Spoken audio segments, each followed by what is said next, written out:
So I'm going to give, it's a bit of a hodgepodge of things. It was suggested that I gave a background on the FAO stat database, which I'm going to do. I guess for some of you that's really not like teaching calls to Newcastle, but for others it might be more interesting. And then a few examples of using that data set, so very simplistic, simple analysis, not mathematically complicated as I said yesterday. And then the third piece, in fact, is to give you some flavour of a much more complex global food system model that we've been working on for about 4 or 5 years. So to talk you through how that model works, which is a bit more involved. So that's the plan. Please feel free to interrupt me, to ask questions as we go. I think that's more interesting, hopefully, for you and for me. So yeah, just, it's not a formal presentation, it's a chat, hopefully, if that suits you guys. So, the FAO stat database, I wonder who's used it? Who's never heard of it? Okay, so more never heard of than used, so that's probably good. Yeah, so it's a global panel data set, so it's by country. So it's at the moment runs from 1961 to 2013. So it takes quite a few years for them to update the database. It has data, as I say, at a country level for pretty much all countries. And it has a whole range of different types of data related to agriculture, food. Yeah, I'm going to show you some analysis as well. And this is a view, but you can of the web interface, but you can download the whole data set in this CSV format and then upload it into your favorite software R, for example, and do some manipulations as you see fit. So the data size isn't huge. You know, we'll be talking about 1 million records for some of the data sets, because you've got 200 roughly countries, 100 roughly commodities, and over a 50-year period, give or take. So it's not computationally difficult, but there are some funny. They make it challenging nonetheless, not from a data perspective, but from a sort of understanding what's going on and joining some of these data sets. Yeah. So this is one of the papers that I used at this data set. Can't remember quite why that slide's there. Okay. Well, interruption. Yes, so please. That paper includes the link to the FAO stat database and so? Possibly not. But if you just type, it's faostat.org or something like that. If you type faostat, you will find it. There is really no trouble. I actually, some of these slides were given to students, and I have an exercise that handholds you using the data and doing some stuff in R, but it's pretty Mickey Mouse. But I'm very happy to give you that exercise if you, and that certainly has the link if you want to be treated like an undergraduate. Yes. But if you don't feel, I actually had the slide, I deleted it because I thought it was going to be a little patronising. We had people doing exercises last week. But yeah, well, you're very welcome to have the document. Do with it as you wish. Yeah, so to give you some idea of the data sets within this, there's stuff about areas of crops. Now, interestingly, it's harvested areas. So for multi-cropped areas, it could have multiples of the actual physical land area. So that's one issue. And if it's planted and never harvested, then it doesn't appear in that data set. So where crops are complete failures. So even there, we start having some of the issues we need to think about. So it's harvested crops. There's information about livestock, number of head, mass, number of eggs, for example. And the one I'm going to talk most about is the commodity balance sheet. And that gives information about the supply of crops and how those crops are used. Another key one is food supply. So this is like how many kilograms per person are provided of the different commodities. And it also gives, which is very helpful, energy and protein content per person in each country under a range of commodities. Unfortunately, it doesn't give other micronutrients, so we can't look at iron and say directly from this data set. We might be able to join it with something else, but we get this directly from that data set. Yeah. So this is really trying to explain. Yeah. Well, how's the data collected? Are you going to talk about that? I am, but I'll talk about it now. It's very variable. Very graphic. So the honest answer is I don't precisely know, but so we have this flag column here, which tells you what's the type of source is. So I couldn't tell you what F is off the top of my head. I think it might be FAO, but so yes, it says it. Yeah. Last column. yeah, there we go, perfect, even better.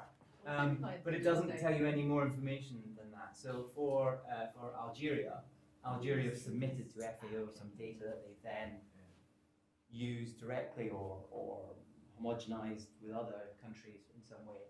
And There's then no sort of official reporting process like national accounts. You're supposed to do it in a similar way, and that's done across all countries. I honestly don't know that level of detail, and I don't really know why it takes them 6 years to get the data into this. And I'm presuming, quite honestly, I'm guessing that it's because they're trying to fill in all the gaps and they're trying to homogenize it in that way. And I've also seen that it does sometimes change after the fact. Sometimes, I can't remember exactly what it was. It was in China, there was some value that was clearly wrong, and then you looked at it a month later, and it was not clearly wrong. So they do revise the data that's published, and they don't really tell you that. It just happens behind the scene. Yeah, so if you download again, you're like, oh, maybe this. So I mean, and sometimes They don't provide a lot of change there. no, and it just magically changes under the hood. And usually the changes are small, fractions of a percent or whatever. But you sometimes get this. Unless it's China.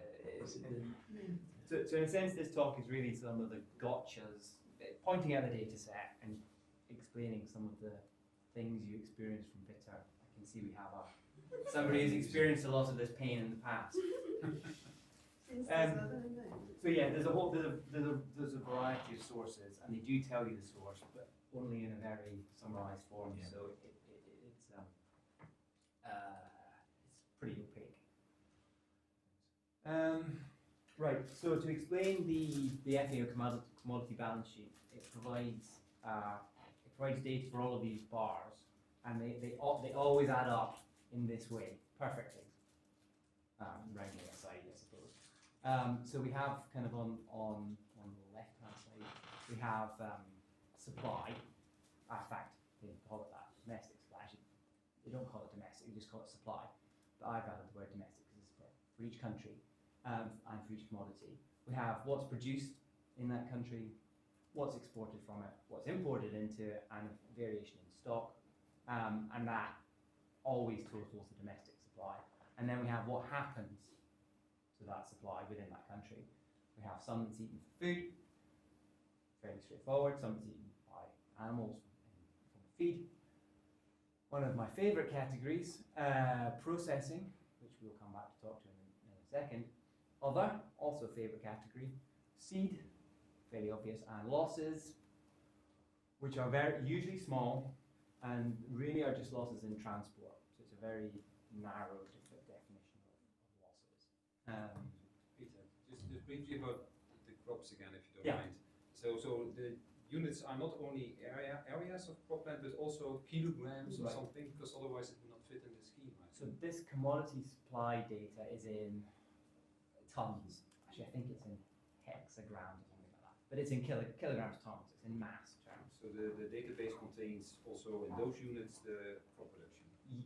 So we've got harvested areas, which is actually this table here, and the area is in hectares, as you might expect, and there will also be production, which is in tons or kilograms. Yeah. Don't think I actually have a particularly great slide on that, but as I'll talk to it in another slide, they call them items, wheat, for example. The item, the sort of the key, crop key, if you like, commodity key, that's used for these data sets are not the same across the data sets, which is a complete nightmare. So wheat in in harvested crop is just called wheat and has a code. But wheat in commodity balance is wheat and products. Now that's fine, and I think the other example I give later on is in, I can't remember which way around, it doesn't really matter. For oranges and mandarins, we have oranges and mandarins, and the other ones we have oranges and mandarins. It's two separate items, and so on. But there's no consistency. They're not designed to be consistent. So you have a problem when you want to join commodity balance data with area data, which is obviously something you might wish to do. Anyway, so yeah, this is pretty obvious. This is pretty obvious. This is fairly obvious. What the two that I described as my favourites are these two, which are perhaps more opaque. So processing is quantities that are not one of the other categories effectively and are processed into other commodities for which you're also given data. I'll come back to that in a second. Other tends to be fibre or energy crops. So if you look at cotton, it's got lots of other. If you look at oilseed cake, then you have a lot of if you look at oilseed crops, you have a lot of processing because they're processed, and then the oilseed cake and the oil, you have a lot of other, which tends to be bioenergy in that case. Right. Lots of words. Okay, so we talked about some of these already. So the items are not. If you want to join some of these tables, you have a problem. Is it oranges and tangerine? Oranges is one, and tangerines, mandarins, clementines, satsums, another, for example. So some of that's fairly easy. You just have to aggregate to a common thing. Perhaps more fundamental, partly because a lot of the oil crops there's a large area, a large mass, is what happens to oil crops. So for example, we have commodity balance data and harvested crop data for effectively soybeans. We actually spell them differently. And then they're processed, most of that's processed into soybean oil, soybean cake, which I guess should have a quotation mark. But we'll talk about that in the next slide, I think. But we need to sort of do some manual work to try and get everything to line up. Well, the other problem is if you're doing a time series, that countries have a tendency to split, or like the USSR, to either split or to merge together or change name, which is a bit of a pain as well. Yeah, you have to just work out some of these linkages. There's no document that you can read that tells you that, at least published by the FAO. Also, although we have this indication of what, for each commodity, which quantities are used for feeding out livestock, we don't know to which animal they're fed. So we know how many cows and sheep and so forth are being, pigs, chickens, etc., being produced in the country. And we know how much is being used for feed in aggregate, but we don't know how to divide those two things up. Yeah, and I mentioned the other little things. I love this one. Okay, so there's two categories. My favourite categories: milk excluding butter and grapes excluding wine. Right? And the reason why they're my favourite is that the data does not exclude butter and does not exclude wine, except in the whole database for like 1 year. So the food column. So actually, we go back here. So we get all this data that would say milk excluding butter, and it would be this data here, this one value that excludes butter, and butter would be in processing, I think. So so if you looked at the areas, if you looked at the domestic supply, you look at production, you would think you read the column and you read the value, and I don't get it. So it took me a number of years, literally, to see the logic. Anyway, so be careful with that one. Okay, so I'm probably wittering on too long, as usual. So this is talking about the soybeans as an example of an oil crop where there's a lot of processing. So these are, I think these are global values. So in total, globally, it doesn't say, but we produce 250 million tons of soybeans, roughly. And the data tells us that 10 million tons is eaten, 13 million tons is used as feed, and most of it's processed, and then there's a few other things. Well, that's not very helpful if we're trying to work out how much the area, for example, associated with soybean as a feed, or an area associated with soybean as food, which we might want to do, right? Because we've got this big lump and we don't really know what's happening to it. But we have another row, where this is aggregated across all countries, but we have more data in this commodity balance data that tells us about soybean oil and soybean meal. And in the case of soybean oil, we can see that most of it, that's 50-50-ish between food and non-food, other, so bioenergy, and almost all the cake is used as feed. So if we join the data up reasonably sensibly, we can sort of track through how to allocate inputs. And we also end up being able to imply that because we shouldn't be losing much water here, this could be water, I suppose. Although if we convert it all to dry matter, it wouldn't matter. We can sort of imply that there's some sort of loss in the processing here. Yeah, I guess another problem is that there's lots of commodities, some are aggregate and some are individual, so you have to be careful about double counting.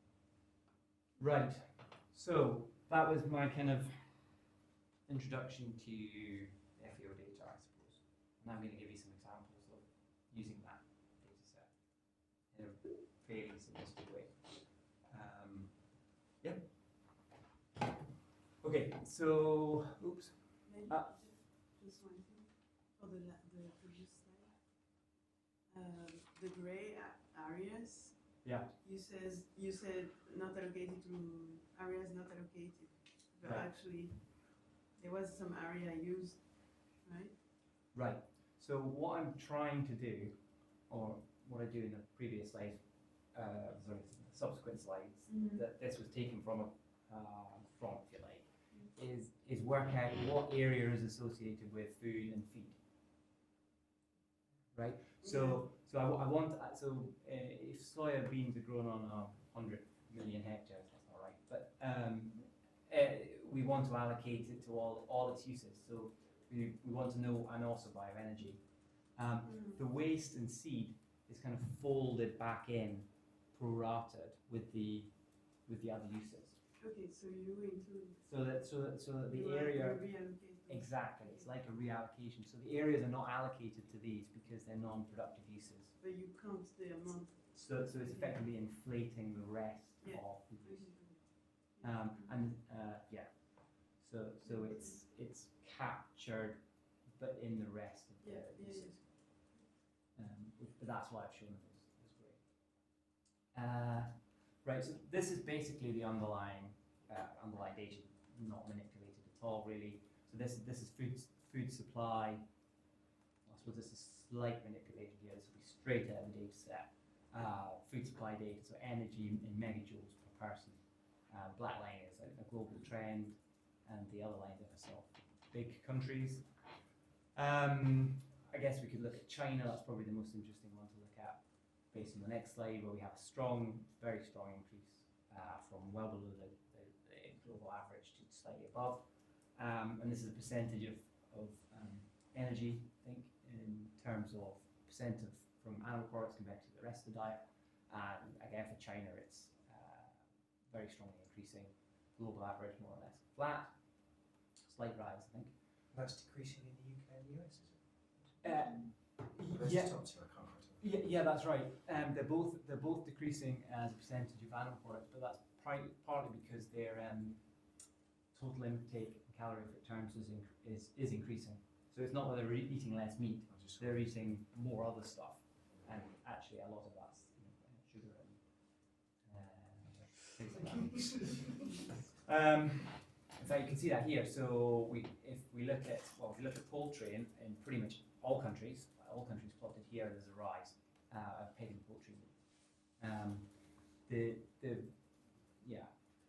So as I say, this is the underlying data that we then use with the allocation method I described to work out for a particular diet, assuming global average production, what was the area associated with the production of that diet? And then we mapped this for every country average diet, worked out the area associated with producing that. And this is a plot of the time of the same thing. And you can see that, well, it's actually, I think it's Argentina and New Zealand were the worst two, we expressed it as if the whole global population ate the diet, say in New Zealand, how much of the world land surface, given current production yields, would you require to produce that diet for everybody to eat? And the answer is 140% of the global land surface. So that's clearly not sensible, but and sort of at the other end, Of the global land surface or the global land surface. Yeah, but global land surface under agriculture No. or really all the land? All the land. Oh. So today we're at 35%, give or take. So we're using 35% of the land to produce the food that we eat, whereas we all ate as a New Zealander, given current production practices. Now obviously the reality is if we all wanted to eat something like that, we'd have to intensify particularly ruminant production. So it's a sort of a false, it's not a projection or a simulation, it's just a sort of a metric that expresses current diet rather than it's very simple, it's just a sort of accounting. Yeah, and the other extremes, I think, I can't remember, Mozambique, Bangladesh is towards the bottom, which are, I can't remember the numbers, but they're about 15%. So there's a rough, I think there's actually 14-fold from very top to bottom, but at least a 10-fold difference between the land area required for the lowest diet and the highest diet. Big difference. Driven mostly by eating animal products, presumably? Yes. From the moment. Yes, it is. It's mostly animal products. We'll come on to that a little bit as well later. But yes, it is mostly driven by what you eat rather than how much you eat. But both have an effect, which I think I believe that's slightly particularly to that. A couple of slightly interesting things is that the global value actually is very flat here, despite these underlying ones increasing. You know, eating more energy and slightly more in animal products, and the reason is that we're eating slightly less beef and more poultry and pork. So this land includes grassland. Yes. So in FAO you have grassland? Yes. So There's like fodder crops and stuff like that, right? yeah, there's fodder crops as well. So FAO has a country data set which gives you pasture area. Okay. So basically this assumes that in a particular country you produce all the livestock from the feed that we're told and from the pasture that again FAO tells us.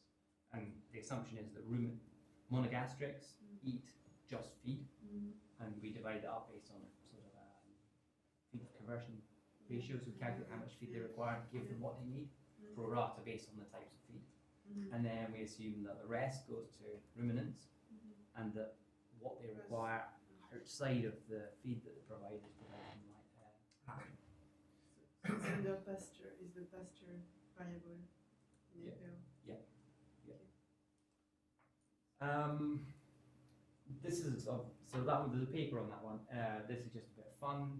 So this is just looking at consumption efficiency, maybe slightly out of sync almost. So it's basically looking at how much food is provided, is food supplied compared to a nutritional requirement.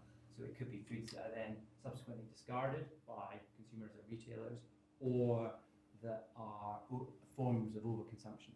So if you're at 100% one, then you're provided exactly what you require for your nutritional requirements and no more. If you're say at half, then you're provided twice what you require. This is in protein terms, and some of that you're throwing in the bin, some of that you're consuming, but you didn't need to consume it. It's a form of overconsumption. And this one is how much of your diet comes from plant-based foods. I did not, Bit of fun. I did not really understand consumption efficiency. Is that not effectively how much you import or export? Or? No. So it's domestic supply. So you could produce all of that food domestically, or you could import all of it domestically. It doesn't matter.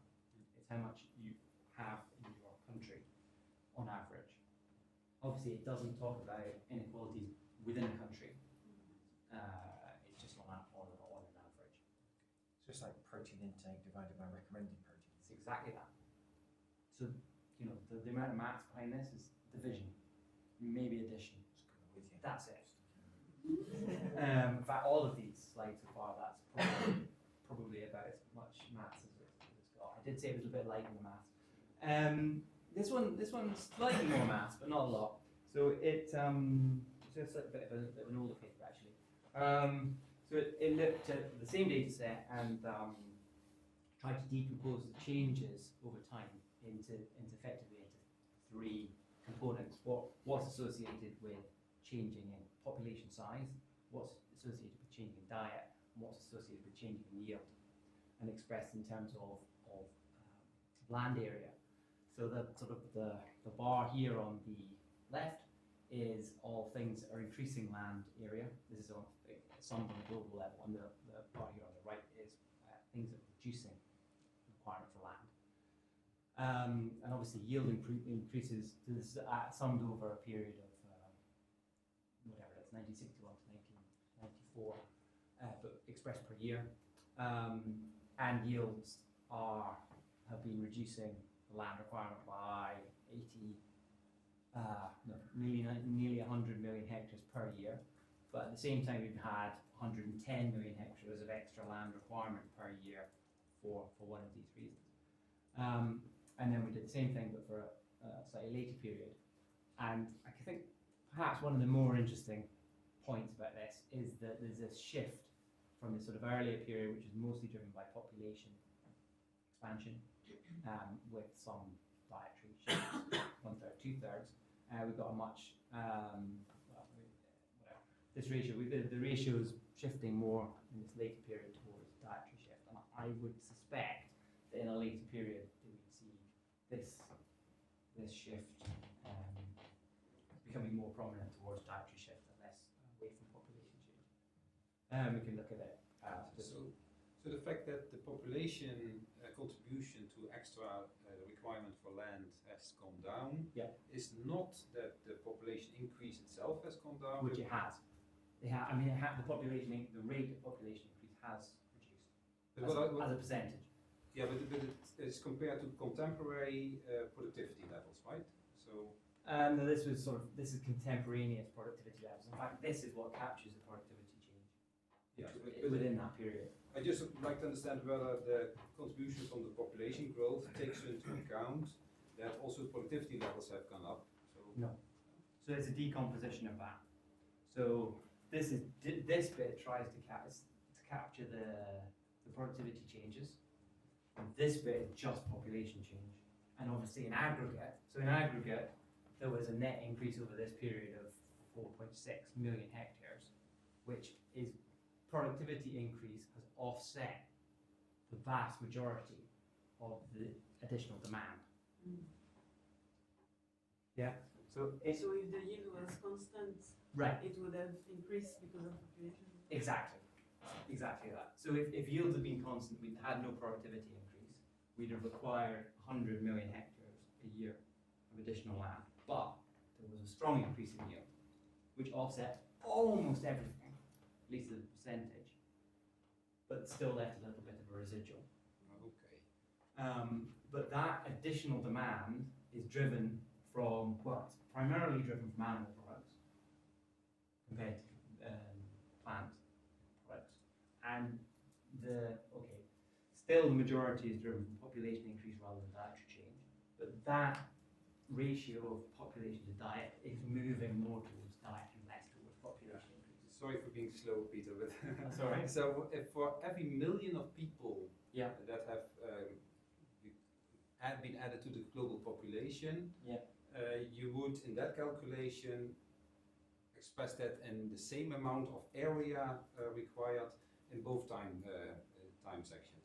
So there's a decomposition where we're assuming that the area is given by the yield times the population times the diet.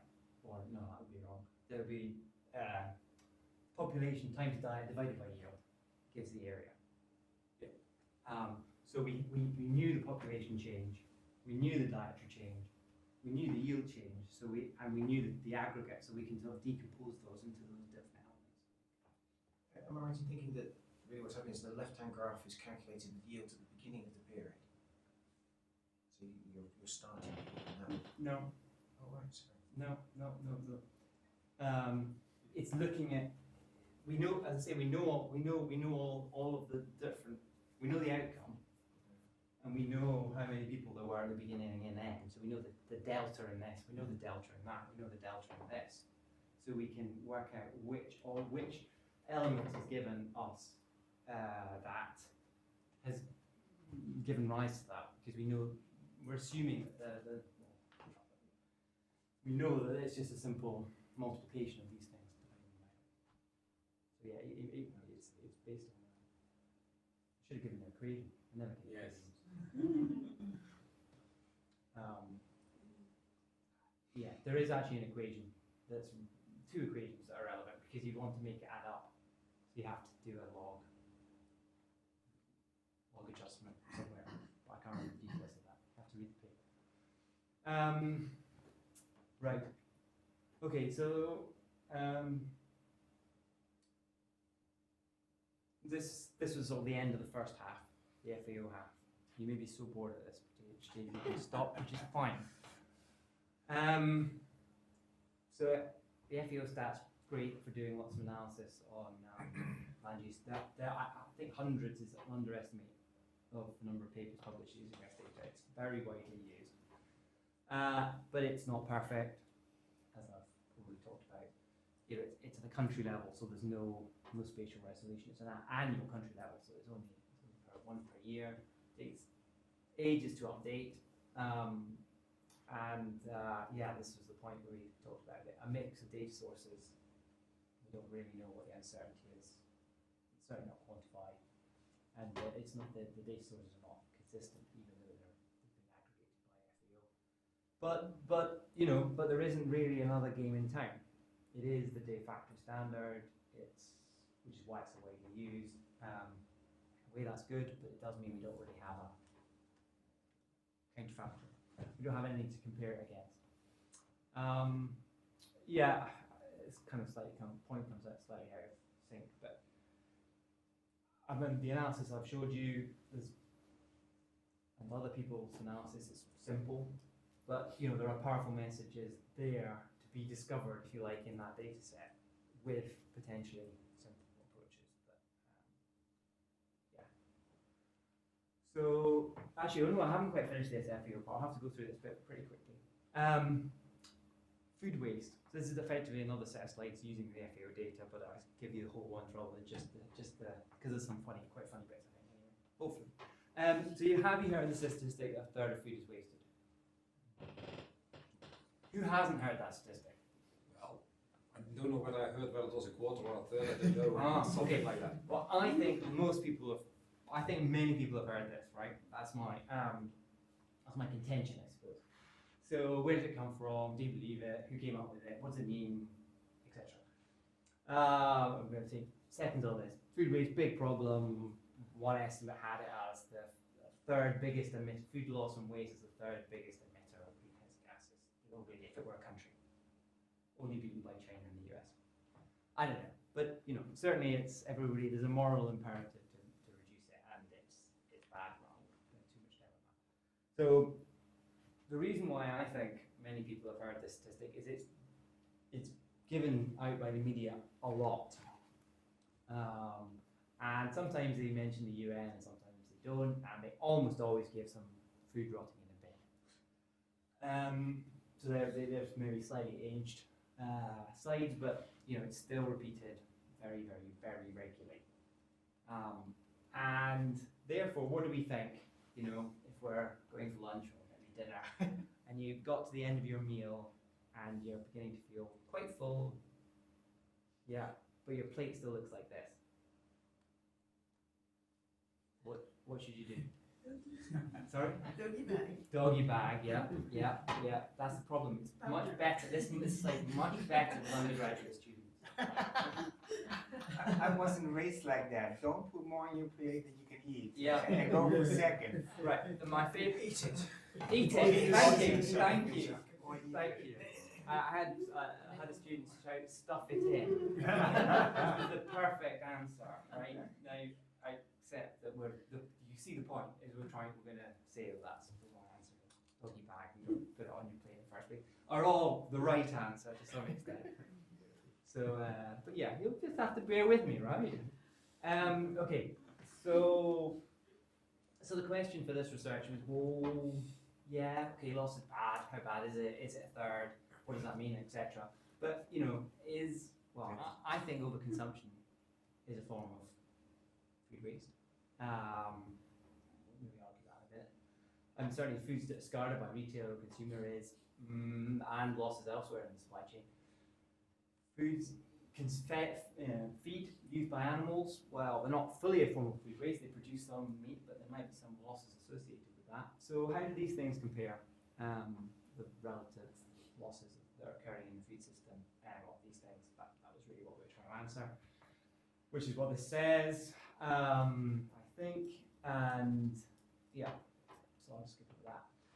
So, right, so this Gustafsson report, which is the one where this third food is wasted, comes from, defines food waste as food loss relating to retailers or consumers' behaviour. I don't have a problem with that definition, and try to stick to that. So food loss or food system loss is a much broader term. Food waste is discarded foods primarily. However, if we think of overconsumption as an inefficiency in the food system, if we're trying to provide a sustainable, healthy, nutritious diet, then stuff that makes us overweight is not contributing to that. So it's a form of loss, and possibly even a form of food waste, since it's related to consumer and retail behaviour. Right, but it is, the public focus, possibly even the policy focus, seems to be more on discarded food. Is that right? So this is a very much where the data comes from, and it's primarily FAO. So using some of the stuff we saw before, but we're also looking at nutritional requirements and a few other things to try and work out where the mass flows through the food system and where it's lost. Well, this is in dry matter terms, but we also did it in protein and energy terms. So this Sankey diagram, so the lines, as I'm sure you know, are proportional to the size of the flow.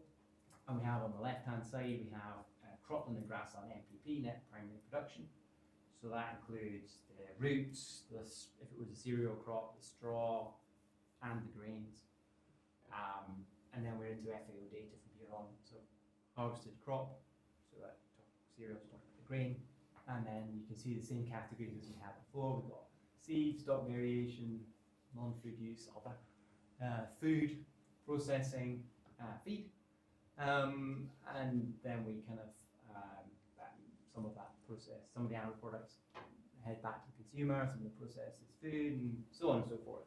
So this is, you can see the same categories, right? And we can imply some losses between different categories here, and shown by the grey bars. It's kind of fun, but it doesn't really tell us the answer. So we've got losses in overconsumption, we've got losses in discarded here, but that's very hard to compare these. And certainly the losses associated with unharvested crops don't seem in any way comparable to overconsumption. They stayed on a farm, they were ploughed back into the field, they're not really the same sort of thing. So rather we just looked at what happened to harvested crops, so the subsystem, and basically showing here that the overall losses, say in dry matter, was just under 50%, so like roughly half of the harvested crops are lost somewhere in the food system, doing a contribution to nutritional requirements. And the purple bars, two purple bars, are associated with consumer behaviour. So the light purple one is discarded food, consumer or retailer, and the purple one is overconsumption. And they both are of what reaches the consumer, roughly 10%. So 10% of what reaches on a global basis is overconsumed, 10% is discarded. And the red bar is associated with livestock, so that's the loss from taking the feed in terms of dry matter. It's not that different, or is what you say, protein. Feed given to livestock and the protein provided by livestock. There's a loss in that process that's expressed here as a percentage of the harvested crops. And the other ones are processing and transport. So that's kind of scary. I guess I focus primarily on the consumer behaviour aspects, and also partly because that also relates to diet, livestock. So, back to this slide effectively, but, does that third of food is wasted correspond to and a lot of this is driven not very strongly by the data, this analysis. So the third of food is wasted.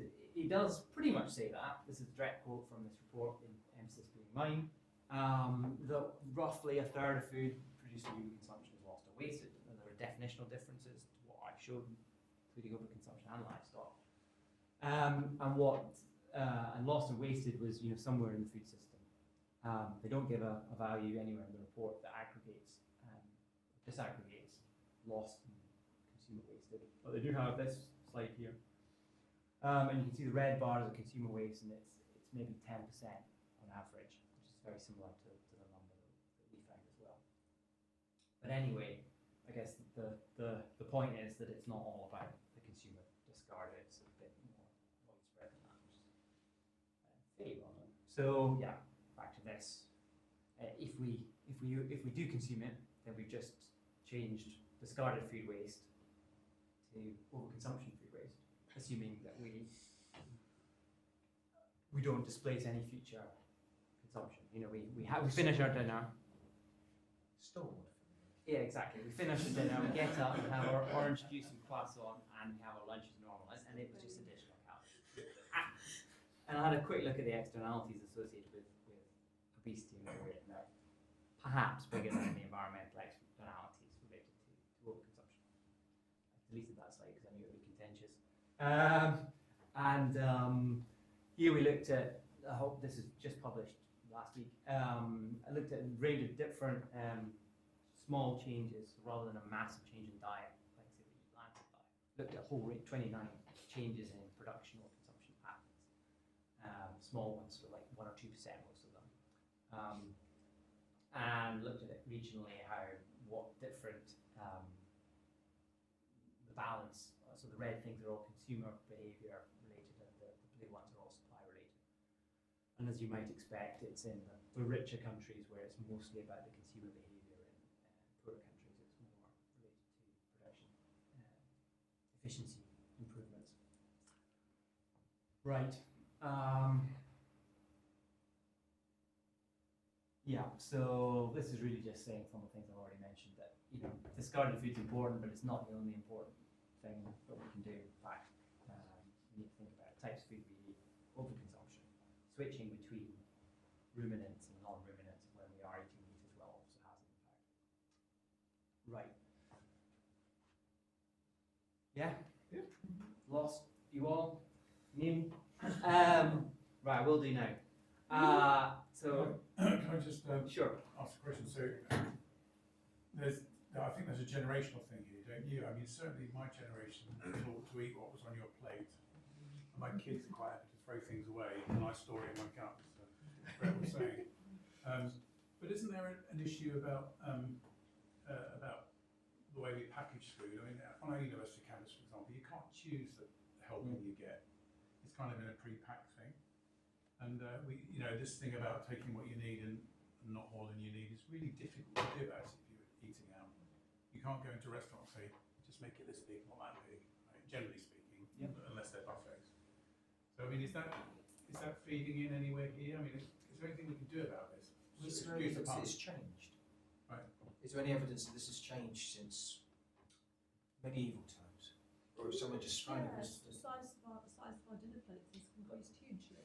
Does that mean the waste has changed? No, it just means that to make up what we look like as a plateful is much bigger, and I think the societal things come from the Second World War, where there wasn't enough to eat, and parents knew that if their children were picky, or didn't eat what was on their plate, it wasn't really enough anyway. They were going to be hungry later, and there would be nothing else. You know, so I think so my parents grew up as teenagers in the well, they were born sort of during the war, and then rationing lasted until their teenage years. That was very formative for them. That influenced very much how they brought me up. I brought my children up slightly differently, but I can't help but be influenced by the way I was brought up and the fact that because I chose to be full-time at home, we didn't have a lot of money. So, you know, food waste was a big deal. And so there's all these kind of drivers going on. I agree, but so what about the 20s though? So another period of economic boom, was it different then? I don't. Yeah. Just so it's being sort of, it's said as if this is sort of a modern phenomenon. I just don't know whether that's true. It could be true, I'm not saying, I'm just wondering whether there's evidence this is something that's happened. Right. Well, the overeating, I think we do know, don't we? Yeah. That's that, we have got good evidence. But I don't think, For sure. I mean, and portion size is definitely, there's good evidence for that. I'm not sure about food waste, because there's not a lot of data. I'm certainly not aware of a sort of time series of data of discarded food. you don't see packets of biscuits marketed with, now with a few less biscuits. You get that with it, or it says extra big, and so everything is driven towards providing us with more. Yeah. You don't go to McDonald's and say, I want a super mini meal, please. They say you want a super size meal. Yeah. I mean, it's slightly off topic, but you know, some of this is psychologists about how you make these choices. I went to a seminar recently where the psychologist gave a presentation about packaging and labelling, and it was extremely depressing, because if you put anything about healthy, apparently that makes you less likely to choose it. You know, it's kind of. I think that's changing. I would say so, but that was not from her empirical evidence was not the case today in her subjects. Right, sorry, just off the topic. Yeah, it was off my topic as well. My big question is, well, I mean, just this typical stats question, I guess. But obviously, when you tell the story and you show the graphs, you say, okay, so you know, it is overconsumption is the source in some sense, and then I wonder, you know, where's the certainty in these numbers? I mean, the methodology must be highly complex. Well, I mean, okay, but I mean, to do it really, right. I guess Pete requires more calories than I do because he's taller. Right. No. Just tall. Keep it there. Just larger volumes. You're right. Yeah, you're right. There's no quantification of uncertainties. Some of it, you know, we do a little bit of uncertainty analysis, but Is there an idea somehow? Do you know if the story survives some sort of we've done a little bit changes of in that, methodology? I and guess. I would say yes, but also, you know, yes, everybody here has a different calorific requirement, but there's good data on what, on average, population requirements are. Now, yes, there's an error band, but it's not huge. The FAO data is flawed in many ways, but we have no quantification of that. So we could have a shot at checking that. I mean, it's a fair question, and the answers have done a little bit of that, but not enough to keep anybody happy, really, who is wanting to get it that way. But I'm not alone in that. It's my own defence. And I've thought about it a little bit. Yeah, you had this beautiful flow chart with how starting from the net primary productivity on the left and then going all the way to the right. Yeah. But you glossed over very quickly over why we should look on the right hand side rather than the left hand side. Is the left hand side not the most important bit given this huge grey arrow going downward there? Maybe. So I would take from that picture that we should go for crops with a high harvest index. So these two values are very uncertain. So they were just taken from some literature published about crop NPP and grassland. But yeah. I've got a follow on to that. So, and this is not based on my own research, it's based on a programme I heard on Radio 4. But so farmers are encouraged to overproduce by supermarkets, and then the supermarkets will refuse to take some of that food depending on how supply and demand changes. So where would that be? Yeah, where is it? Sorry, because you've got crop transportation. I feel like it fits there, but is it in it unharvested? Because some of this is unharvested, isn't it? Well, if it's unharvested, it should be in here. But like, how can you? This is some global estimate from crop and land models, Yeah, effectively. This is FAO data. yeah. So if it was in the FAO data set, It's only going to be in there it's if only they going to be in sell here. it So on. if it was isn't never harvested, it should be in here. Cool. However, if it was harvested and then, say, not suitable for human consumption, you'd expect it to be in this yellow bit there, because it would Yeah. be fed to livestock.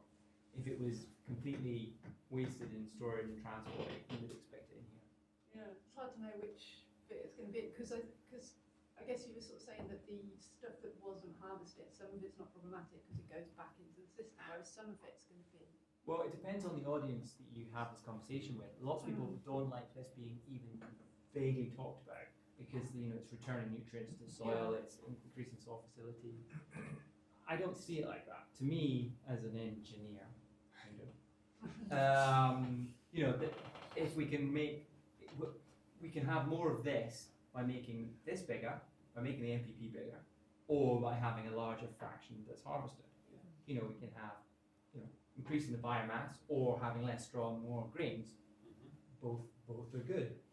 And they are both represented in this chart somewhere.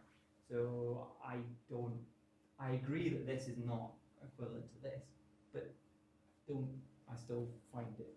Crop residues just the stuff we don't actually want to take into the food system, aren't they? Whereas the Well, land exactly. system- This is crop residues. Yeah. Yeah, but Yeah. That's all the stuff you but, just use. No, but the point is, if you produce less of it, you produce more you could eat. Then If- what if- happens? It's like all the stalks of not in agriculture, it's the stalks of the wheat. You take the seed off, but don't you? But Exactly, but one of the reasons why these days stock height is shorter is because they've been breeding for more of the biomass, more of the photosynthesis, I can hardly say, to be put into the seed, because we don't want. Yes, we maybe find some use for the straw, but we don't want the straw. The straw is less valuable than the grain, so we would like a plant that produces more grain and less straw. do you realise it's quarter past? And Yeah. there's other things you wanted to. Well, I don't think I'm going to get a chance. All right, I'm going to go over this. I'm really just going to say, okay, the reason why I did all the FAO stuff is 5 years ago I was given a job, write a new global land use model. And I went, okay, great. What models are out there? How does the system work? Let me have a look at the FAO data set. So I spent quite a bit of time poking around the data set, and that's the result, more or less. But it doesn't really help me project what goes on to the future. It doesn't look at intensification of cropland, doesn't look at really land use change, doesn't look at decision making, doesn't look at changes in diet, really. It's pretty crude. It's kind of fun, but crude. So what we wanted to do was do something a bit more sophisticated, take into account all sorts of other stuff that I won't mention. The people who occupy this space currently are really the land use modelling part of the IEM's integrated assessment modelling community, part of the IPCC process. They are all equilibrium models, economic equilibrium models. Some of them are CGE, some of them are PE. Most of them are very spatially not specific. So GCAM, for example, has 283 spatial regions, and the land use decisions are made at that spatial scale. So they can't really look within that. They then do some disaggregation to look more fine-grained, but a lot of information is lost in the fundamental decision-making, partly based on the forms of the functions in the CGE, partly based on the spatial scale. So we wanted to do something better, use more of the data, not have an equilibrium assumption, so we could do some more stuff. It's the RUGS is the project name. It's funded by these guys at least here, and it's in collaboration fundamentally with KIT, Carlsruhe Institute of Technology in Garmisch, Anith and Mark Reinsfeld. I actually showed this picture yesterday, but so basically we start with weather forcing, and then we model potential crop yields, and then the land use component I'll talk about in more detail. The socioeconomic forcing driving demand, based on, and it makes decisions based on the yield potentials from here, comes up with some land use for the next time step, some other outputs. They then go back into the LPG gas to sort of have feedback in soil conditions based on the land use. So the soil state's updated, so that then the next time step we have different soil conditions and different yield potentials, and carbon as well. So that's the general structure of the overall model. This is the land use part. I know most about. So it kind of splits down into three components, three modules. So we have something that models food demand system, which is econometric largely, that takes population and incomes and uses econometric relationships to generate food demand. And then we have this land use component, which is where all of the majority of the complexity lies. We have these yield potentials and costs and availability of water for irrigation and so on and so forth, and it produces. So this is all done at half a degree, and we have lots of outputs of land cover and stuff. And then we have this international trade. So for each country, there's some level of imports and exports decided based on the current market price, and then the international market adjusts to move towards clearing, but it's not clearing market on any time step.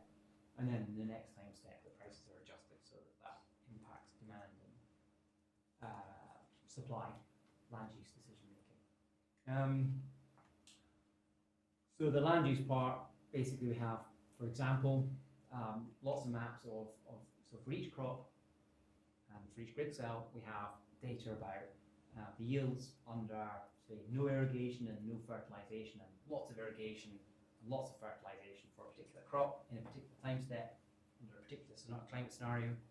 And what the model does is for each grid cell, it works out stretches a surface over those points. There's more points in this to work out the response to fertilizer and irrigation, and then based on demand and costs, it decides, well, I think this is a good point to the good level of fertilizer and a good level of irrigation in this particular location. So we've got quite a bit of data and a very large number of degrees of freedom in the model, because for each location you have to choose whether you want to grow that crop, how much of that crop, and what intensity of production you want to use. Yeah, that's different to what. So this is some validation data, showing historic time series against our projections from 1970. And then we sort of force this model using the IPCC framework, the SSPs and the RCPs, which some I guess will know, some will not. So they divide the scenario space, I suppose, into climate scenarios, the representative concentration pathways, the RCPs, and the SSPs, the socioeconomic conditions, population size. Their narratives around them. So the middle one is SSP2, SSP1 is sustainability one, and SSP3 is sort of high economic growth one. And it's on this grid of challenges to mitigations against challenges to adaptation. Anyway, so we can basically force the model with that. I've had this before. There's uncertainty bars around sort of cones of uncertainty around these plots, but they're not visible here. So this is looking at global cropland, pasture, fertilizer, nitrogen fertilizer, irrigation, water, and area used for food, because this contains bioenergy as well. Under the four RCPs, including the central one. SSPs, including the central one. And we got lots of maps of stuff. So this is agricultural expansion. This is loss in biodiversity. This is looking at carbon pools and vegetation carbon and total land carbon.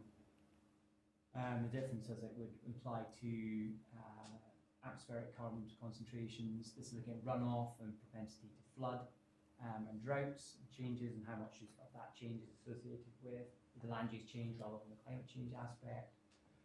This is just a whole bunch of ecosystem service indicators. So we've got vegetation carbon, total carbon, albedo, January albedo, etc. Nitrogen loss, evapotranspiration, runoff, BVOC emissions under the different SSPs. So yeah, the whole range of different environmental indicators that we can look at But we can also look at this less well developed, at least in this slide. Sorry to say this, but I think we're going to have to wrap up. Yeah. This was supposed to be at lunch with the others. Is there a way we can pick this up later? I'm There's pretty a much. lot of good stuff Give, here. give me 30 seconds. Okay. Yeah, I mean, do another talk. No, give me 30 seconds. So we've got a whole bunch of socioeconomic things we can look at. They're less well developed. So we using some of the Springman method, we can take diet to look at obesity and underweight rates and avoiding deaths associated with that based on these projections, as well as food spending and self-sufficiency. We're doing some scenario development work and lots of stuff happening in the future. And that'll be